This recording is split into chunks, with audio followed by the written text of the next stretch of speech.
¿Qué pasa, B-Boys? Bienvenidos a este tutorial de cómo aprender a hacer un Indian Step. Este paso es un poquito más rápido que los demás, pero se usa muchísimo. Este paso me gusta enseñarlo siempre en 3 pasos. Este sería 1, este 2 y este 3. Entonces empezamos. 1, aquí cambiamos de lado y esta pierna se estira. 2, y ahora cruzo por delante y la otra levanta. 3, 1, 2, 3. 1, 2, 3. Entonces para volver tendríamos que volver al 2. 1, 2, 3, 2.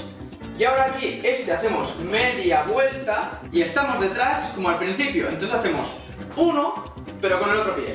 2 y 3. Y 2 y 1. Y 2 y 3. Y 2 y 1. Y 2 y 3. Y 2 y 1. Lo más probable es que al principio salga algo así. Esto es normal, ahora os voy a explicar cómo corregirlo. Primero acordaos del giro. Siempre hay un giro antes de empezar. No es de atrás adelante. Circular. ¡Pum! ¿Vale? Entonces haríamos el 1. Aquí el 2 hace círculo también. El 2 no es hacer y ya está, sino que va por aquí. Y en el 2 la cadera está girada. ¿Veis? Yo miro hacia adelante, pero la cadera está girada. Y cuando voy a pisar, levanto el otro y me agacho un poquito hacia adelante. Pero siempre mantengo la mirada al frente. Entonces cambiaremos de aquí, así, a círculo, pum, pum, pa, y nos agachamos. Y para el otro lado lo mismo. Girando la cadera, ¿veis? Yo giro, pum, giro la cadera. Lo siguiente es los brazos. Cuando chutamos con el pie izquierdo, yo lo que hago es tirar el brazo derecho hacia adelante. ¡Pum! Y el otro hacia detrás. Me lo pongo en la cabeza mientras gira y cuando piso, cambio aquí.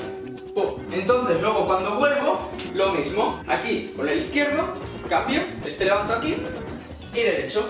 Izquierdo, derecho, derecho, izquierdo. Luego los brazos cada uno los moldea como quiere, la cadera como quiere. Puedes hacerlo levantando el pie.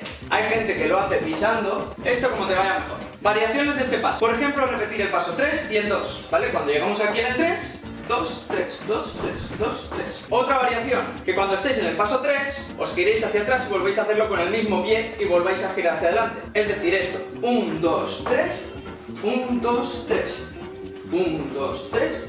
1, 2, 3. 1, 2, 3, 1, 2, 3. Y así todas las maneras que se os ocurran. Y hasta aquí el tutorial de cómo hacer un Indian Step. Espero que os haya sido útil, que se lo paséis a más gente para que todos podamos aprender, que me comentéis qué tal os ha parecido, cómo se está saliendo, etc. Y nos vemos en el próximo vídeo. ¡A cuidarse, B-Boys!